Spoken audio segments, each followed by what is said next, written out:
শুভ সকাল আমার প্রিয় বন্ধুরা। এখন বাজে ঘড়িতে 6টা মতন, আর এখন থেকে তোমাদেরকে সাথে নিয়ে আমি ভিডিওটি শুরু করলাম। ঘুম থেকে উঠেই কিন্তু দরজা আর জানালাগুলো সব খুলে দিয়েছি, দেওয়ার পর ঘরটাকে ঝাড়ু লাগিয়ে নিচ্ছি। আসলে ভীষণ পরিমাণে গরম রাত্রের দিকে লাগে, আর ঘরের মধ্যে আসলে কি বাইরের হাওয়াটা না এলে ভালো লাগে না, ঠিক তার জন্যই ঘুম থেকে উঠেই আগে জানালা দরজাগুলো খুলে দিয়েছি। তবে আজ আমি একা ঘুম থেকে উঠিনি, আমার সাথে কিন্তু সকলেই ঘুম থেকে উঠে পড়েছে। আমার সাথে নয়, আগে তোমাদের দাদাভাই ঘুম থেকে উঠেছিল, তারপরে আমি, তারপরে আমার দুই কন্যা।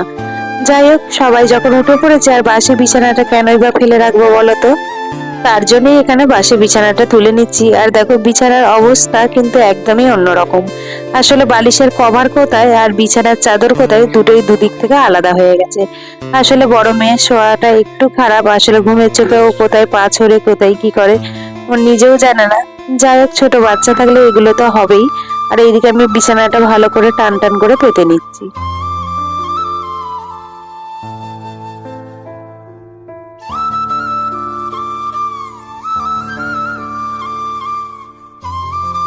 আমার প্রিয় বন্ধুদেরকে জানাই নতুন বছরের অনেক শুভেচ্ছা ও অনেক অনেক ভালোবাসা। আশা করি তোমাদের আজকের দিনটা খুব ভালো কাটবে, আর আজকের দিনের মতো পুরো বছরটা যেন খুব খুব খুব ভালো কাটে তোমাদের। আর এইভাবেই তোমরা যেন আমাদের পাশে থেকো। আর তোমাদেরকে কিন্তু আমরা নতুন বছরের প্রত্যেকটা দিনে যেন খুব সুন্দর সুন্দর একটা করে ভিডিও উপহার দিতে পারি। তবে আজকে আমার মনটা হয়তো একটু ভেতর থেকে খারাপ রয়েছে।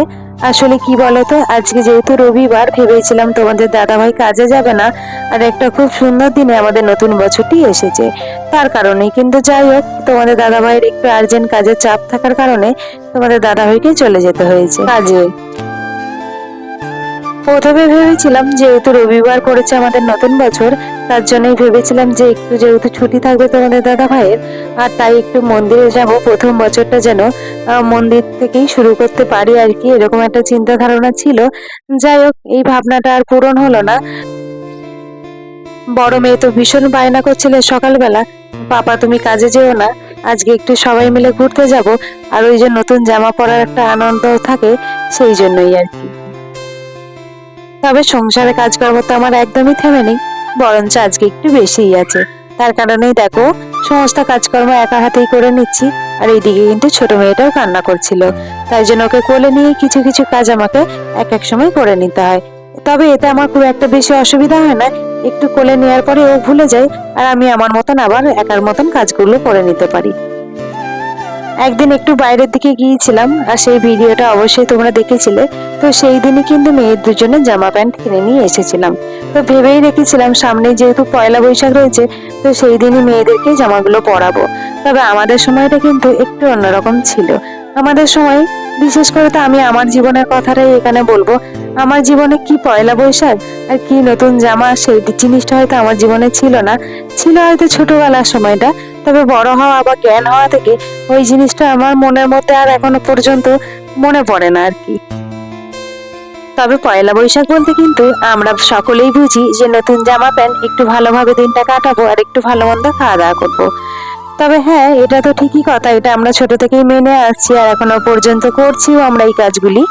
তবে কি বলতো, একটা বাচ্চা যখন সে মাথার মধ্যে এই জিনিসটা আনে যে হ্যাঁ আমরা কালকে নতুন জামা প্যান্ট পরবো, তার থেকেও কিন্তু একটা মা এই আশাটা করে থাকে যে আমি একটা আমার সন্তানের হাতে একটা নতুন জামা প্যান্ট আর একটু ভালো মন্দ খাবার আর একটু দিনটা ভালো করে কাটানোর সুযোগটা করে দেব।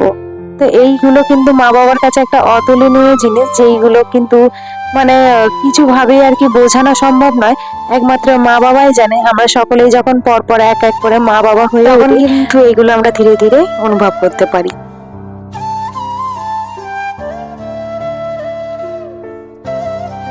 তোমাদের সাথে গল্প করতে করতে কিন্তু অনেকগুলো কাজকর্ম সংসারে সেরেই ফেলেছি। তবে রান্না বান্নাটাই এবার ভাবছি হাত দেবো। তোমাদের দাদাভাই আজকে 8টার সময় গেছে, আসলে একটু তাড়াতাড়ি গেলে রবিবার দিন একটু তাড়াতাড়ি আবার আসতে পারবে, তার জন্যই আর কি। দুই মেয়ের জন্য দুটো ডিম সেদ্ধ বসিয়ে দিয়েছি, আর কুকারের মধ্যে বসিয়ে দিয়েছি ছোট মেয়ের জন্য একটু খিচুড়ি। খিচুড়িতে যখন হলুদ দেবো বলে বার করলাম, দেখলাম হলুদের ডিপেটায় একদমই হলুদ নেই। তবে আমি কাল থেকেই লক্ষ্য করেছিলাম, কিন্তু ওই যে একটা ঢালবো ঢালবো করে প্যাকেটটা আর কাটাও হয় না, ডিপের মধ্যে ঢালাও হচ্ছিল না। তবে আজকে ভাবলাম না, আজকে আর না ঢাললে একদমই রান্না করতে পারবো না, তার জন্য এখানে ঢেলে নিলাম। তবে আর লবণটাও শেষ হয়ে গেছে, তাই লবণটাকেও একবারে ঢেলে রেখে দেবো। আর এই লবণের ডিপেটা আমি হচ্ছে ক্লিন করে নিয়েছিলাম, ভালো করে পরিষ্কার করে নিয়ে আমি যখন এর নুনটা শেষ হয়ে আসে তখন ভালো করে পরিষ্কার করে তারপরে আবার নুন ঢেলে রেখে দিই। আজকে তো ভীষণ পরিমাণে রোদ উঠেছে, তবে কিন্তু হাওয়াটাও কন্টিনিউ দিয়ে যাচ্ছে। হাওয়াও কিন্তু গরমের চালু হয়ে গেছে, তার জন্যই হয়তো রোদের তাপমাত্রাটা একটু পরিমাণে কম, তবে রাত্রের দিকে কিন্তু ভীষণ গরমই লাগে। দুপুরে কি রান্না করবো সেটা মাথাতে আনতেই পারছি না, তবে তোমাদের দাদাভাই কিন্তু মাছ কিনে দিয়ে গেছে। আর মাছটা না কেটে বা বেছে নিয়ে আসে না, তার জন্য না আর ইচ্ছা হচ্ছে না যে নিজের হাতে পরিষ্কার করে আবার ওটাকে রান্না বান্না করি। মেয়েও যেহেতু ঘুম থেকে উঠে পড়েছে, তার জন্যই আর কি, না হলে ও ঘুমালে হয়তো অনেকটা সময় হাতে পেতাম, আর মাছটা বাছতে বা কাটতে একটু না সময় লাগবে। তার জন্যই কিন্তু ফ্রিজে যে সমস্ত একটু আধটু ছিল, ভাবলাম ওইগুলো দিয়ে কিছু একটা রান্না বান্না করে ওই বেলার মতন খেয়ে নি। ও বেলা তবে মাছ রান্না করতে তোমাদের দাদাভাই বারণ করেছিল যে তোমরা যদি ভাত খাও তো এই বেলার মতন রান্না বান্না করে নিও মাছ, আর ও বেলা আমি আসার সময় একটু চিকেন নিয়ে আসবো। তো ভাবলাম থাক, তাহলে মাছটা একটু বেলার দিকে পরিষ্কার করে বরঞ্চ ফ্রিজে রেখে দেবো, আর বরঞ্চ ফ্রিজে যখন ডিম আছে তাহলে আজকে দিনটা ডিম দিয়েই চালিয়ে নিই। আর দেখলাম কতগুলো শুকনো শুকনো বেগুনও পড়েছিল, ভাবলাম এগুলোকে না শেষ করলে আবার হয়তো নতুন সবজি যখন নিয়ে আসবে এগুলো পড়েই থাকবে, তার থেকে বরঞ্চ একটু কেটে ভেজে নিই। তবে ফ্রিজেও কিন্তু 2-1 পিস মতন মাছ ছিল, মাছের ওই যে লেজাগুলো কাটা থাকার জন্য একদমই রান্না করা হয়নি। আর এই যে এইদিকে আমার ডিমের ঝোলটা হয়ে গেছে, আর এই দেখো সেই মাছগুলো। তো মাছগুলো থাক, ফ্রিজে রেখে দেবো পরিষ্কার করে। এইদিকে ডিমের ঝোল করে নিয়েছি, আর 4টে পিস মতন না 5টা পিস মতন চিংড়ি মাছ ছিল, তো ভাবলাম চিংড়ি মাছের একটু বড়া করা যাক। তার জন্য এখানে গরম গরম বড়া ভেজে নিচ্ছি। স্নান টান করে সংসারের সমস্ত কাজকর্ম করে সংসারটাকে গুছিয়ে একদম স্নান টান করে ফুল আনতে বেরিয়ে পড়লাম। তবে ফুল নিতে গিয়ে দেখলাম ফুল গাছের মধ্যে একদম ফুল নেই, ফুল গাছটা পুরো সবুজ হয়ে রয়েছে, যেখানে ফুল গাছটা একদম সাদা হয়ে থাকে। তার কারণেই পাশের বাড়িতে আর একটা গাছ ছিল, সেখান থেকে আর কি লাল ফুলগুলো তুললাম। আর এই দেখো গাছটার মধ্যে কিন্তু একটাও ফুল নেই, হয়তো 2-1টা আছে, তবে এমন জায়গাতেই রয়েছে যেটা আমি আর তুলতে পারবো না। তো যাই হোক, যেই কটা ফুল পেলাম ওই কটা ফুল দিয়ে আজকের পুজোটা সেরে নেবো, তবে আজকের দিন একটু ফুলটা বেশি পেলে ভালো লাগতো। এই যে এই অল্প কটাই আজকে ফুল পেলাম, নাহলে তো তোমরা দেখেছো গাছটা থেকে আমি কত পরিমাণে ফুল নিয়ে আসি, এইখানটা পুরো ফুলে না চাপাই থাকে বলতে গেলে। যাই হোক, অল্প ফুল যখন আছে তো থাক, এইভাবেই পুজোটাকে আজকে করে নেবো। তবে বেশ ভালো লাগছে, লাল আর 2-1টা সাদা ফুল আছে বলে দেখতেও বেশ ভালো লাগছে। ওই যে সকালবেলা যে মন্দিরে যে আক্ষেপটা ছিল না, যখন পুজোটা করছিলাম তখন কিন্তু ওই সব আক্ষেপ আমার একদম দূর হয়ে গিয়েছিল। বেশ ভালোই লাগছিল যখন ঘরের ঠাকুরকে বেশ ভক্তি ভরে পুজো করা যায়। আর যাই হোক, দেখো আমার এখানে অল্প ঠাকুর থাকলেও কিন্তু আমার ভক্তির কিন্তু কোনো অভাব থাকে না, একদম আমি পরিপূর্ণভাবেই পুজোটা করার সব সময় চেষ্টা করি।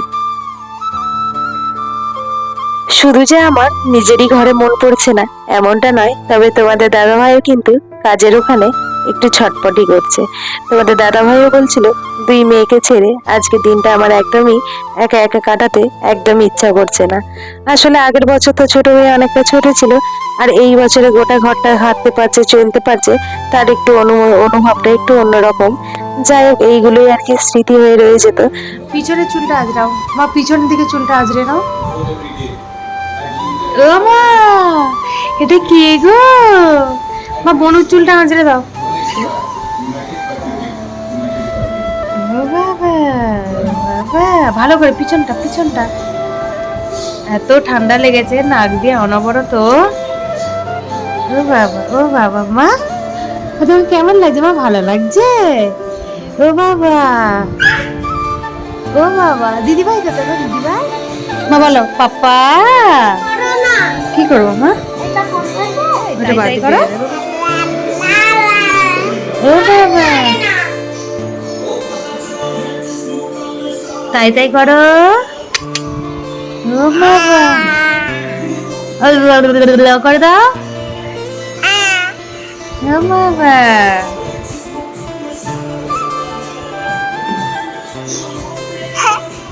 টাটা কর দাও, সবাইকে টাটা কর দাও, নাচাও। হ্যাঁ, মানে নাচো নাচো। ও বাবা, ও বাবা, সব জানে, শুধু দেখতেই ছোট। মা নাচো, মা নাচো, নাচো। ও বাবা, ও বাবা, ও বাবা, টাটা কর দাও, টাটা কর দাও, টাটা কর দাও, টাটা। ও বাবা, ভাবলাম তোমাদের সাথে একটু দুই দিদি বোনের ছবিগুলো একটু শেয়ার করি, তাই অল্প কিছু ছবি আমি এখানে দিয়ে দিলাম। আমার তো তামিলনাড়ুতে নতুন বছরের প্রথম দিনটা এইভাবে কাটলো, তবে আমার প্রিয় বন্ধুদের কেমন কাটলো তোমরা প্লিজ কমেন্ট করে জানিও। তবে আজকের ভিডিওটা এই পর্যন্তই, আর বেশি বড় করব না, কিন্তু যাওয়ার আগে আরো একবার তোমাদেরকে জানাতে চাই নতুন বছরের অনেক শুভেচ্ছা ও ভালোবাসা। সবাই সুস্থ থেকো, ভালো থেকো, দেখা হবে পরবর্তী ব্লগে।